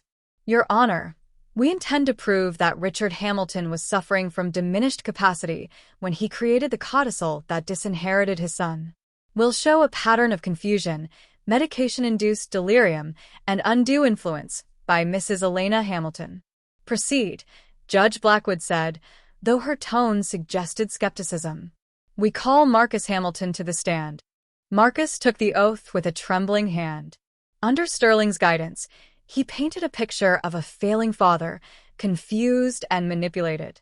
My father was on multiple medications, Marcus testified. Haloperidol, morphine, a cocktail of drugs that affected his judgment. And Mrs. Hamilton, your ex-wife, she was often alone with him? Constantly. She controlled access to him in his final months. Did your father ever express confusion about legal matters? Frequently. He would forget conversations, confuse dates. Objection, David stood. Hearsay and speculation. Sustained. Mr. Sterling, please stick to direct observations. Sterling pivoted. Mr. Hamilton, did you ever witness your father showing favor to your ex-wife over you? He was always fond of Elena. But in his final year, it became an obsession. He would call her his real child, say she understood the business better than I did. I kept my expression neutral, but inside I remembered those conversations differently. Richard's frustration with Marcus's risky investments, his concern about the affairs he suspected, his desire to protect the family legacy from his son's worst impulses. Your witness, Sterling said to David. David approached slowly, letting Marcus sweat. Mr. Hamilton, you filed your father's will 3 days after his death, correct? Yes. The will that left everything to you? Yes. Did you know about the codicil? No, Really? Because I have here a billing statement from your father's attorney showing a meeting 2 months before his death, which you attended, where the codicil was discussed. Marcus went pale. I don't recall. You don't recall a 2-hour meeting about your inheritance? It was a difficult time. David produced a document. This is your signature on the meeting notes, acknowledging the discussion of contingent inheritance based on marital fidelity. Ring any bells? Marcus's lawyer objected, but Judge Blackwood allowed it. The courtroom murmured as Marcus struggled to respond. I thought it was theoretical, a draft. So you did know about it? Not that it was finalized, but you knew the concept. You knew your father was concerned about your fidelity to your marriage? Marcus's jaw clenched. My father had outdated views on marriage. Outdated like honoring your vows? David asked mildly. Outdated like not replacing your wife with your secretary? Objection. Sterling shouted. Withdrawn, David said, but the damage was done. Mr. Hamilton, David continued, you mentioned your father was confused on medications. Do you have any medical records indicating incompetence? The medications themselves. I have his medical records here, David interrupted, producing a thick file. 3 different doctors certified him as mentally competent until the day of his stroke. Would you like me to read their assessments? Marcus said nothing. In fact, David continued, your father was so competent that he was still reviewing contracts for Hamilton Industries, wasn't he? You relied on his judgment for major deals right up until his stroke. That was different. Different because it benefited you? Mr. Hamilton, isn't it true that you only question your father's competence when it comes to decisions that didn't favor you? That's not. Did you or did you not present a contract he reviewed 2 days before creating the codicil to investors as having his full approval? Marcus looked trapped. Yes, but... So, he was competent enough to review million-dollar contracts, but not competent enough to decide his own estate's future? The questioning continued for another hour, David systematically destroying every claim of incompetence. By the time Marcus left the stand, he looked like he'd aged 5 years. The defense calls Dr. Margaret Chen, David announced. Dr. Chen, Richard's neurologist, took the stand with quiet authority. Dr. Chen, David began, you treated Richard Hamilton for the last 3 years of his life? I did. What was his mental state in the months before his stroke? Remarkably clear. Richard was facing his mortality, which tends to sharpen focus rather than diminish it. He was determined to, as he put it, set things right. Did he ever mention his will? He mentioned being concerned about his son's choices and wanting to protect his family's future. He was particularly concerned about Mrs. Elena Hamilton's welfare. Why? He said, and I quote, Marcus treats everything as replaceable, cars, watches, probably wives. Elena deserves better than being traded in for a newer model. The courtroom rustled. Jessica shifted uncomfortably in her seat. Was Richard Hamilton, in your medical opinion, competent to make legal decisions? Absolutely. His body was failing, but his mind remained sharp until the stroke. Sterling tried to shake her testimony on cross-examination but failed. Dr. Chen was unflappable, her medical expertise unassailable. The defense calls Jessica Ross, David announced. Jessica took the stand reluctantly, her new fiancé watching nervously from the gallery. She looked smaller than I remembered, her designer outfit unable to mask her discomfort. Ms. Ross, David began gently, you were involved with Marcus Hamilton? We were engaged, she said defensively. But not legally married? Marcus said the paperwork was filed. Did you ever see this paperwork? No. Did Marcus ever tell you about his father's will? He said he inherited everything. Did he mention any conditions on that inheritance? Jessica hesitated, glancing at Marcus. No. Ms. Ross, I remind you you're under oath. Did Marcus ever mention concerns about his father's will? He said his father was old-fashioned, that he had stupid rules about marriage. When did he say this? Before. She paused, realizing the trap. Before his father died. The courtroom erupted. Judge Blackwood called for order. So Marcus knew about the conditions before his father's death? David pressed. I don't know what he knew, but he mentioned rules about marriage before you two became involved? We weren't involved then. When did your relationship become romantic? Jessica's face flushed. That's personal. It's directly relevant to this case. When did your relationship with Marcus Hamilton become romantic? About 8 months before the divorce. More murmurs. Marcus had been having the affair for nearly a year before ending our marriage. And during this time, did Marcus ever express concern about losing his inheritance if he divorced his wife? Objection. Sterling shouted. Calls for speculation. I'll allow it, Judge Blackwood ruled. Jessica looked at Marcus again, then away. He said we had to be careful. That timing mattered. That once his father was gone, everything would be easier. The words hung in the air like an accusation. Marcus had been waiting for his father to die to safely pursue his affair. No further questions, David said. Sterling's cross-examination was brutal but ineffective. Jessica, perhaps angry about the book's poor reception and Marcus's lies about marriage, gave no ground. If anything, her testimony became more damaging. He promised me everything, she said at one point, tears starting. The houses, the company, the life. He said Elena would get nothing because she'd been nothing to him for years. He said. She stopped, looking directly at me. He said she was too stupid to fight back. I met her gaze calmly. Stupid. Another miscalculation in Marcus's long list of underestimations. The defense calls Elena Hamilton, David announced. I took the stand with the same composure I'd maintained throughout this ordeal. The courtroom seemed to hold its breath. Mrs. Hamilton, David began. "Tell us about your relationship with Richard Hamilton." He was more than a father-in-law. He was a mentor, a friend, and in his final years, perhaps the only person who truly saw me. "What do you mean?" "Marcus saw me as an accessory to his success. Society saw me as Marcus Hamilton's wife. But Richard saw me as myself, my intelligence, my contributions to the business, my value beyond being married to his son." "Did Richard ever discuss his will with you?" "Never in detail. He would say cryptic things like, 'You're protected,' or 'Truth has a way of surfacing,' but I didn't understand until I opened his letter." "The letter revealed at the reception?" "Yes."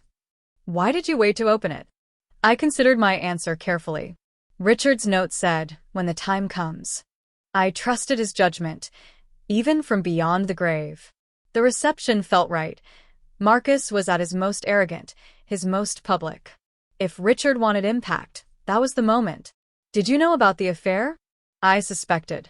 The late meetings, the new cologne, the criticism of everything I did, I recognize the signs now. But knowing and proving are different things. "How did you feel when Marcus asked for the divorce?" "Devastated," I admitted. But also, strangely, relieved. Living with someone who finds you worthless is exhausting. When he finally said it out loud, "You're nothing to me," at least I knew where I stood. And now I know that being nothing to Marcus Hamilton is perhaps the best thing that ever happened to me. It forced me to discover what I was worth to myself. Sterling's cross-examination was harsh. "You planned this humiliation, didn't you?" "I planned nothing. I simply read a letter addressed to me. At the most public moment possible. At a party I was invited to.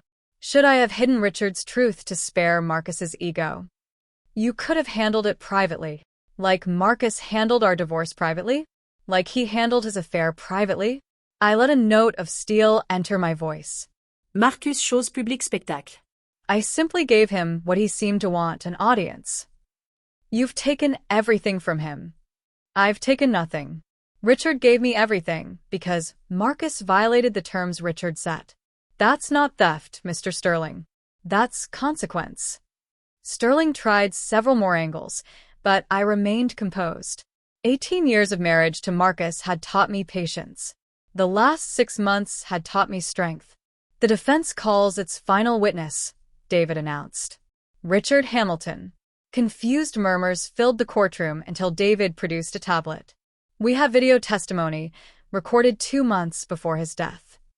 On the screen, Richard appeared, frail but alert, sitting in his study.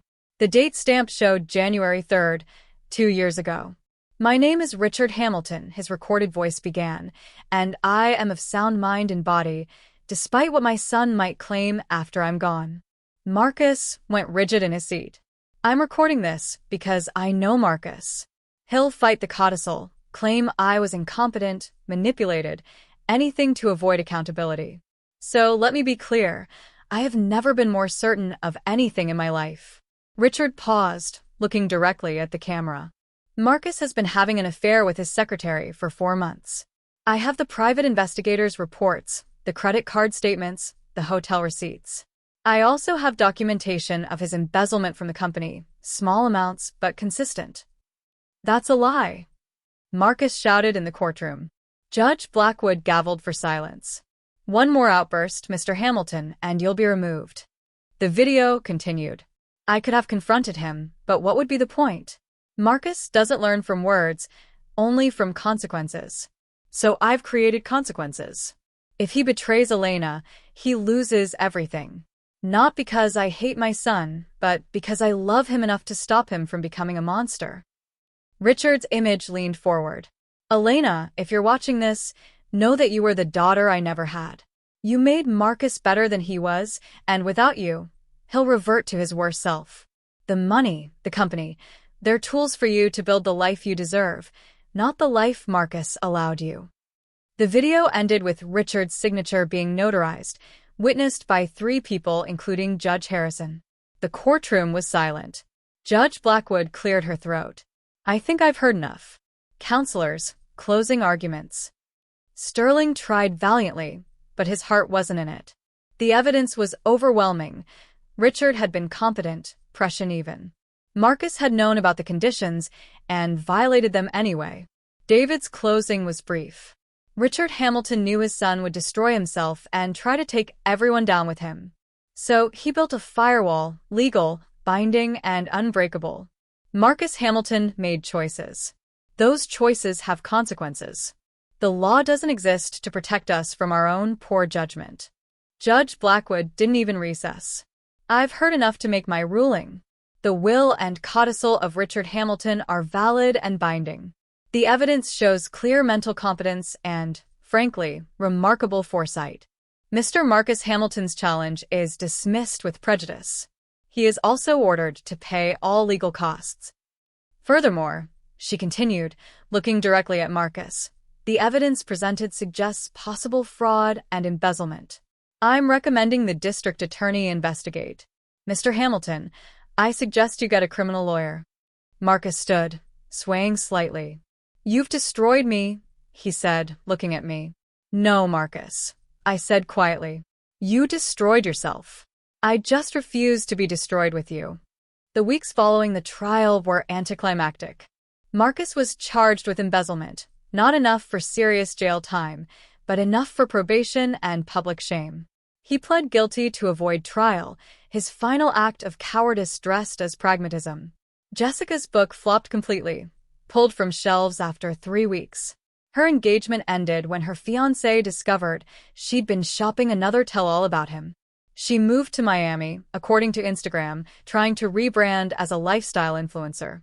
Her last post had 12 likes. Hamilton Industries, under Catherine Chen's leadership, recovered remarkably. Stock prices stabilized, investors returned, and the company culture slowly healed from the toxic atmosphere Marcus had created. I attended board meetings but let Catherine run things. I'd learned the difference between having power and needing to wield it. The mansion felt different as spring arrived, real spring this time, not the forced blooms of Jessica's wedding that never was. I'd had the garden redesigned, not to erase the past, but to grow something new. The peonies bloomed naturally now in their proper season. Mom, Dad's here. Daniel called from the foyer one Saturday morning. Marcus stood at the door, looking older, humbler. He'd gotten a job at a small firm in Connecticut, Robert Chen had told me. Middle management, modest salary, no secretary. I came to see the kids, he said. They're adults, Marcus. They decide who they see. Daniel appeared, taller now, more confident. 5 minutes, he told his father. That's all you get. They talked in the garden while I watched from the kitchen. Sophia joined them eventually, still wary but willing. They were building something new, not a restoration of what was, but an acknowledgement of what is. I need to sell my car, Marcus said when the children went inside. The Honda. I can't afford the payments. I'm not giving you money, Marcus. I'm not asking for money. I'm asking if you know anyone who needs a reliable car. I'm taking the bus now. The man who once owned 7 luxury vehicles was now riding public transportation. The poetry of it wasn't lost on either of us. I'll ask around, I said. Elena. He started, then stopped. I read the full will. All of it. My father's letter to you. And He was right. about everything. I was becoming a monster. Maybe I already was one. Monsters don't take buses, Marcus. Monsters don't admit they were wrong. Is that forgiveness? That's observation. Forgiveness is a longer journey. He nodded and left, walking to the bus stop at the corner. I watched him go, this man who'd once commanded rooms, now just another commuter, heading to a job he probably hated at a company that would never bear his name. The graduation came 2 months later. Daniel, valedictorian, spoke about resilience and integrity. He didn't mention his father's fall or our family's public drama, but everyone knew the subtext when he said, "Success isn't what you accumulate, but what you survive with your character intact." Marcus attended, sitting in the back, applauding with everyone else. Jessica was notably absent, though she tried to sell exclusive graduation photos to a tabloid. The tabloid had called me for comment. I'd laughed and hung up. Proud of you, Marcus told Daniel after, offering his hand. Daniel shook it. Thanks for coming. It wasn't reconciliation, but it wasn't rejection either. It was progress, measured in handshakes instead of embraces. Catherine Chin joined me for lunch the following week. I have news. Hamilton Industries wants to go public. The IPO could be worth billions. Richard's company going public? Your company, she corrected. And yes, it's time. The market's right. The brand has recovered from the scandal. What do you recommend? Take it public, retain controlling interest, set up trusts for the children that can't be touched by their future spouses. I laughed at the last part. Learned from experience? Learned from Richard. He was right about one thing. People show you who they are when money's involved. Then let's do it. But I want provisions for the employees, the ones who stayed through the chaos. Already drafted. You're becoming quite the businesswoman, Elena. I always was. I just had to stop being Mrs. Marcus Hamilton to remember it. The IPO announcement made headlines. From scorned wife to billionaire, Elena Hamilton's ultimate victory. I hated the framing, but Claire convinced me to do one interview with a serious financial journalist. People call this the ultimate revenge story, the journalist said.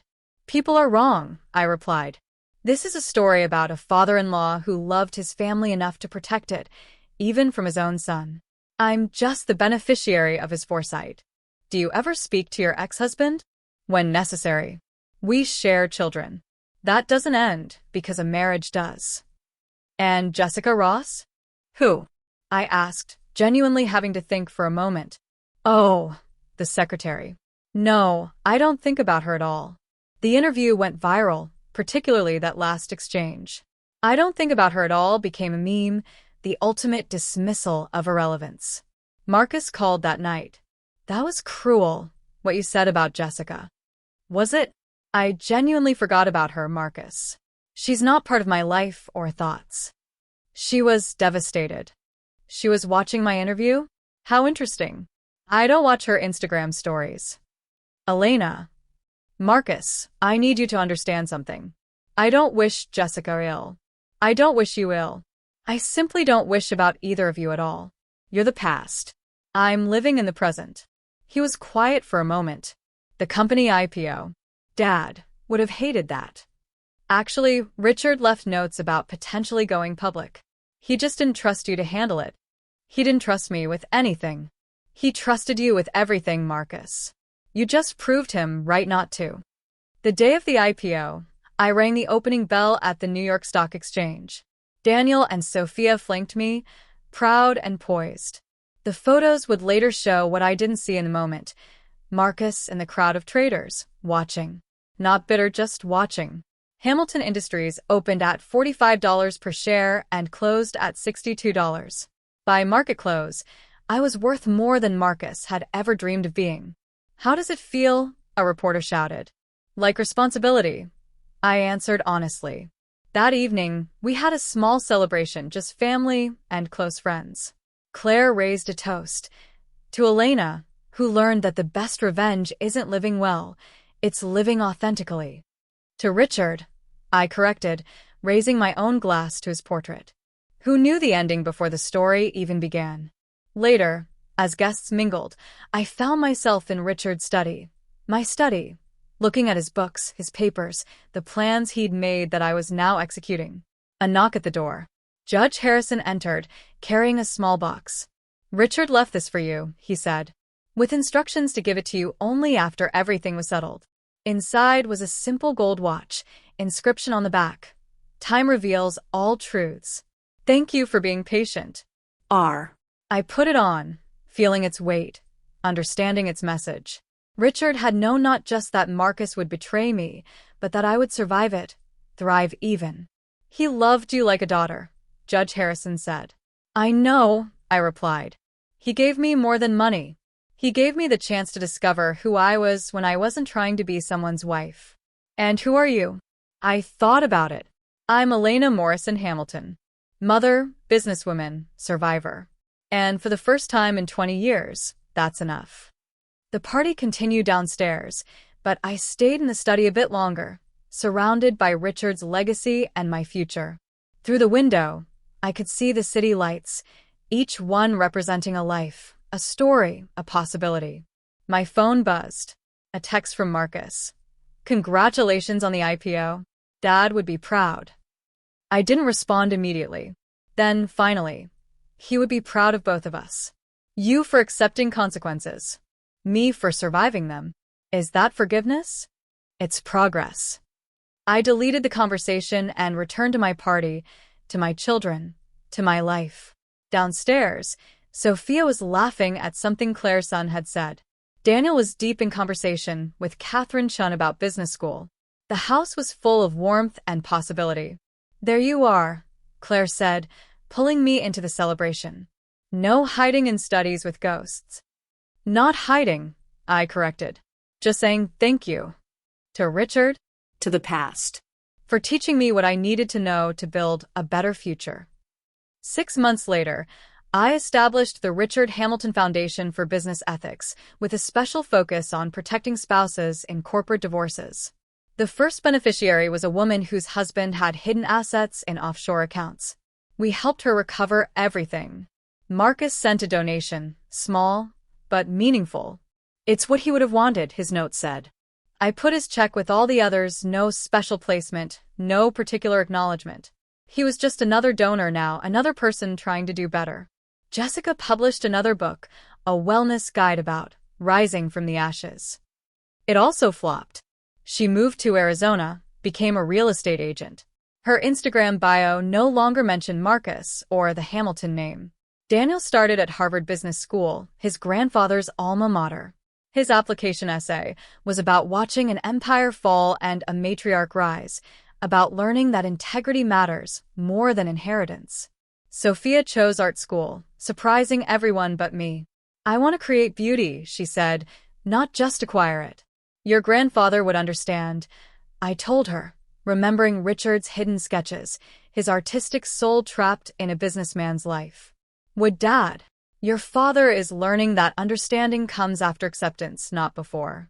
Marcus had started visiting regularly, not as an ex-husband, but as a father. He'd bring coffee, sit in the garden, talk to the children about their lives without mentioning his own struggles. He was learning humility, that rarest of gifts. One evening, as spring turned to summer, I sat in that garden alone. The peonies were in full bloom, their scent carrying on the warm breeze. The house behind me stood solid and welcoming, no longer a monument to Marcus's ego, but a home for our family's future. I thought about that night 3 years ago, when Marcus had said I was nothing to him. The words that had seemed like an ending but were actually a beginning. My phone rang. A young woman, crying. Her husband had just served her with divorce papers, was flaunting his younger mistress, had hidden their assets. I heard about you, she said. About what you did. How you survived. I didn't just survive, I told her. I discovered that being nothing to someone else means you can become everything to yourself. How? Patience, I said, channeling Richard's wisdom. Truth always surfaces. And justice, though sometimes delayed, is sweetest when served at exactly the right temperature. I gave her David Brennan's number, promised the foundation would help, told her that endings were just beginnings in disguise. After she hung up, I sat in the gathering dusk, wearing Richard's watch, surrounded by naturally blooming peonies, at peace with the past, and ready for whatever came next. Marcus had been wrong. I wasn't nothing. I never had been. It just took losing everything I thought mattered to find everything that actually did. In the distance, church bells chimed the hour. Time moving forward, as it always does, revealing truths and healing wounds and carrying us toward futures we never imagined. I went inside, where my children were cooking dinner together, laughing about something on their phones. This was wealth, not the money or the company or the houses, but this moment, these people, this life built from the ashes of another. Mom, Sophia called. We're making your favorite, pasta with that lemon sauce you love. I joined them in the kitchen, the same kitchen where my marriage had ended 3 years ago. Now it was filled with laughter and light, and the promise of all the dinners to come. Tell us the story again, Daniel said, half joking. About the reception. You were there. But tell it anyway. It gets better every time. So I did, adding flourishes, making them laugh, turning our family tragedy into mythology, the way all families do with their defining moments. Outside, night fell softly on our rebuilt life. Somewhere, Marcus was probably in his small apartment, learning to live with consequences. Jessica was posting sunset photos in Scottsdale, hashtagging them #newbeginnings. The world continued spinning, carrying us all toward our separate futures. But here, in this kitchen, with these children, in this house that Richard's wisdom had preserved, I was exactly where I belonged. Not as Marcus Hamilton's ex-wife, not as a cautionary tale or a revenge story, but as myself, Elena, finally, fully, unapologetically myself. The pasta timer rang, pulling me back to the present. We sat down to dinner, said Grace, something we'd started after the divorce, finding comfort in gratitude, and ate together as a family, wounded but healing, changed but whole. To Grandpa Richard, Daniel raised his water glass. To Mom, Sophia added, for showing us that dignity matters more than drama. To all of us, I concluded, for surviving with our character intact. We clinked glasses, the sound ringing clear and true in our home. Outside, the peonies continued blooming in their natural season, patient and perfect, waiting for no one's forced timeline but their own. If someone you love told you that you were nothing to them, would you have the patience to wait for justice, or would you seek immediate revenge? Share your thoughts below, and don't forget to subscribe for more stories about how the quietest people often deliver the loudest messages.